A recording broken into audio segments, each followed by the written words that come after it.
আপনারা জানেন গতদিন আলজারাতে আমির হামজার মা সহ কিছু মহিলারা কাজ করছিল, সেইখানে যুবদলের এক কুলাঙ্গার বাধা দিয়েছে।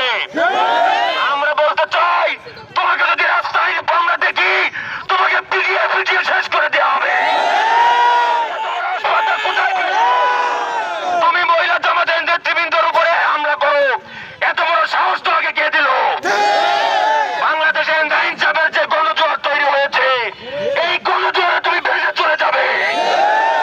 আমাদেরকে তোমরা উত্তেজিত করবে না। আমরা বলে দিতে চাই, আমরা শান্তিপ্রিয় ভাবে চলতে চাই।